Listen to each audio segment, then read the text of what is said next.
When you work on a Python project, you typically want to have as closely as you can the same experience of working with the project as someone else who's downloaded it and set it up. And one convenient way to do that is to set up your project locally in a virtual environment using what's called an in-place editable installation. The idea behind an in-place editable install is you install your project to the virtual environment you're developing it in. But you do this in such a way that your project isn't copied into the virtual environment. Instead, there's just a pointer to where your project's files actually live. So almost any changes you make to your project are immediately reflected in the running version. Let's see an example of this in action.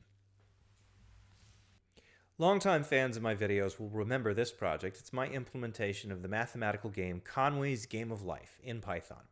Now what I'm going to do is create a new virtual environment for it using Python 3.13, and I'm going to set up my project in that environment as an editable install. So the project's own directory will have a venv where the project itself is also installed. So to do this, first I'll create the new virtual environment, py 3.13 m venv 3.13. And once that finishes setting up, I'm going to activate it and show that we have nothing currently installed in it. Now to set up our project inside the venv as an editable install, we use pip install with the -e flag, E for editable. And since this project has a pyproject.toml file to describe it, all we have to do is pass the dot to indicate we want to install whatever is in the current directory. Now the install process for this particular project takes some time because we're invoking a C compiler to build an extension for it. But once we're finished, you'll notice that when we list what's in the venv, we'll see that it contains Piglet, which is our graphics library, and the Conway Life project itself. And we can tell that Conway Life is installed editable because it has an entry in a column named editable project location that tells you where it lives.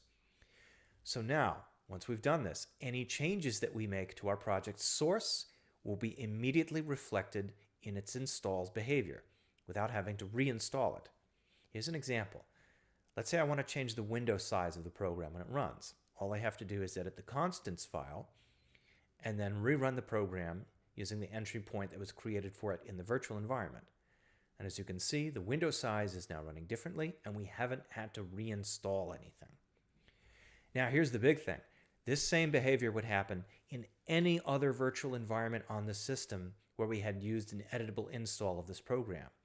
So a big advantage to doing this is, let's say you're debugging a library that you yourself wrote and you want any changes you make in it to be reflected everywhere on your system where you are using it. So you could use an editable install to accomplish that. It's a big time saver. Another big boon of this is that an editable install will guarantee that we have a top-level namespace entry for the package whenever it's installed. This means, among other things, that we don't have to use relative imports in our program to refer to itself, as long as we know that it's going to be used by way of a pip installed instance. For instance, here when we say from conway.timer import timer, we could use the relative version of this, from .timer import timer. But if we're using an editable installation, we can just refer to Conway at the top level of the namespace instead of using a relative import, which can be brittle. Now you don't have to do this. You can continue to use relative imports if you want, but this way you have a reliable method for having your package accessible through a top level namespace. Now there is one big limitation to an editable install, and that's the behavior of anything controlled directly by the project's setup process. Common examples of this: CPython extensions like Python modules, and entry points. Entry points in a project's setup metadata describe how to create a command line shortcut to running a program. If you change how these shortcuts are supposed to work, like what function they're supposed to use to start your program, then you're going to need to rerun the install process to regenerate how those entry points operate.